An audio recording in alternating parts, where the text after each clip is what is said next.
Ever wondered how to transform your garden into a blooming paradise? Imagine being surrounded by a riot of colors, the delicate scent of flowers pervading the air and the soft hum of busy bees. This is not just a dream, but a reality you can achieve. Today we will guide you on a journey to discover the secrets behind creating a vibrant, flourishing garden.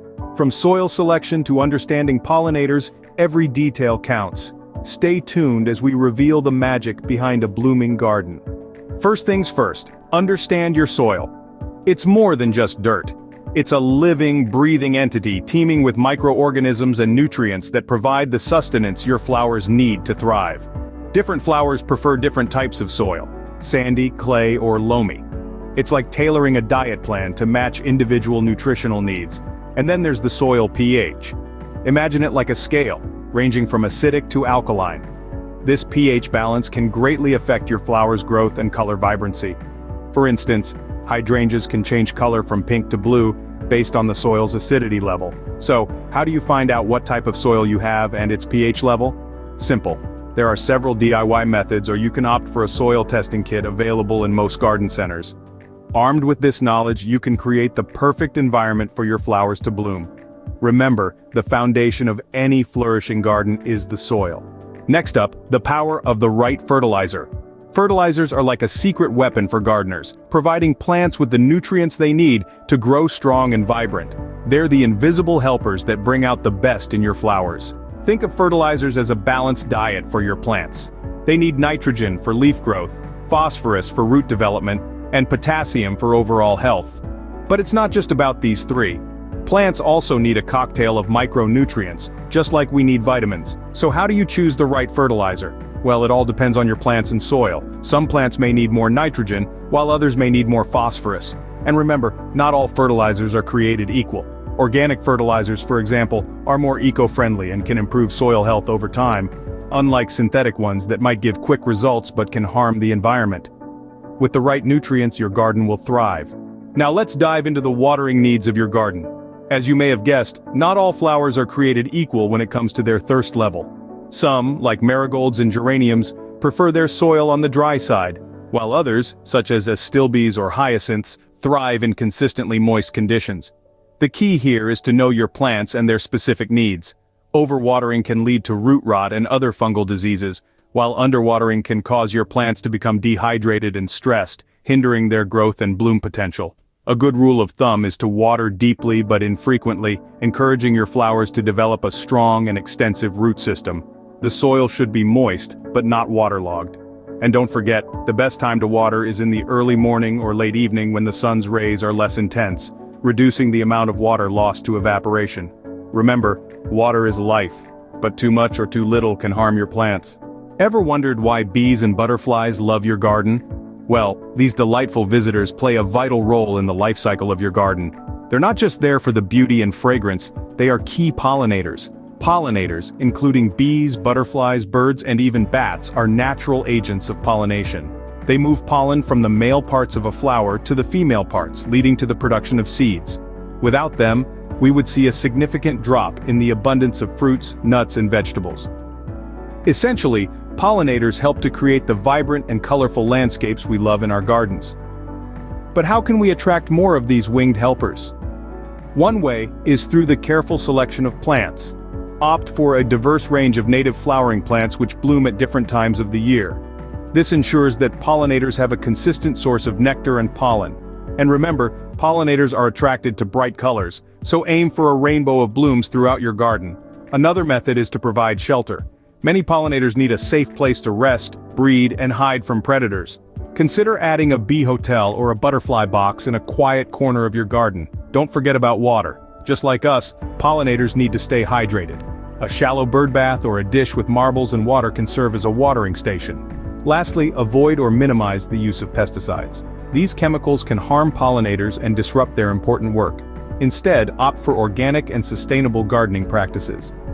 By making your garden a haven for pollinators, you're not only contributing to biodiversity but also ensuring the successful growth of your plants. It's a win-win situation for you, the pollinators, and your garden. So the next time you spot a bee buzzing around your flowers or a butterfly flitting from bloom to bloom, remember their crucial role in your garden's life cycle. Attracting pollinators is a surefire way to ensure a blooming garden. So, let's roll up our sleeves and create a garden that's a paradise for both us and our pollinator friends.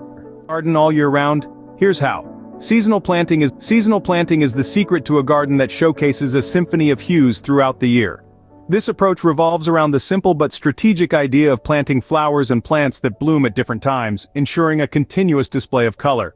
To start, it's important to understand the growth cycles of various plants. Some flowers, like daffodils and tulips, make a grand entrance in spring, while others, like roses and lilies, take center stage in the summer. As these fade, autumn brings forth a new palette with chrysanthemums and pansies, and winter follows with hellebores and camellias. By planting a mix of these, you'll have a garden that transitions seamlessly from one colorful season to the next. Now let's delve a little deeper. One way to ensure a year-round bloom is to plant bulbs. Bulbs like tulips, daffodils, and hyacinths are planted in the fall to bloom in the spring, while dahlias and gladioli can be planted in the spring for a summer display. Another tip is to mix in perennials.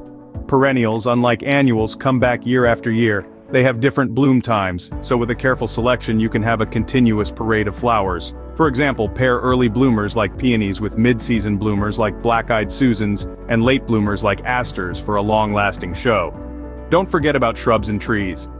Many of these, like the dogwood and cherry blossom trees, put on a stunning display in the spring, while others, like the burning bush and beautyberry, show off in the fall. Remember, it's not just about the flowers. Consider adding plants with colorful foliage like coral bells and hostas, for a pop of color even when flowers aren't in bloom. Lastly, be mindful of your local climate and choose plants that are well suited to your conditions. With careful planning, you can enjoy vibrant color in your garden all year round. Ready to transform your garden into a blooming paradise? Let's take a moment to reflect on the journey we've embarked on today.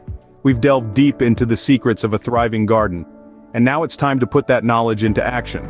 We started with the understanding of soil. We unfolded the mystery of how soil, that humble brown dust under our feet, plays a pivotal role in your garden's success. It's all about the balance, the right mix of clay, sand, and silt. Remember, soil isn't just dirt. It's the nurturing bed where your plants will thrive. Then we moved on to the power of fertilizer. We discovered that it's like a vitamin boost for your plants, supplying them with the essential nutrients they need to grow and bloom. We learned to choose the right type of fertilizer based on our plant's needs, and how to apply it without causing harm to the delicate plant roots. Watering needs were next on our list. We learned that watering isn't just about quantity, but about timing and technique as well. We understood that different plants have different water requirements, and that overwatering can be just as harmful as underwatering. We then delved into the world of pollinators, those tiny, unassuming creatures that play a massive role in your garden's health. We learned about their importance, how to attract them, and how to create a garden that's a pollinator's paradise. And finally, we explored the concept of seasonal planting for year-round color. We discovered how to choose plants based on their blooming cycles, ensuring that your garden remains a colorful masterpiece throughout the year, no matter the season. As we journeyed through these concepts, we saw a multitude of gardens transform from ordinary to extraordinary. From barren patches of earth to blooming oases of color and life. We witnessed the magic that knowledge, dedication, and a little bit of patience can work in a garden. Now imagine your garden. Picture the vibrant blossoms, the lush greenery, the buzzing bees and butterflies. Imagine the sense of accomplishment you'll feel when you see the first bud blooming, the first petal unfurling. That's the magic of gardening. Now, it's your turn. Start your gardening journey today, and watch as your garden transforms into a blooming paradise.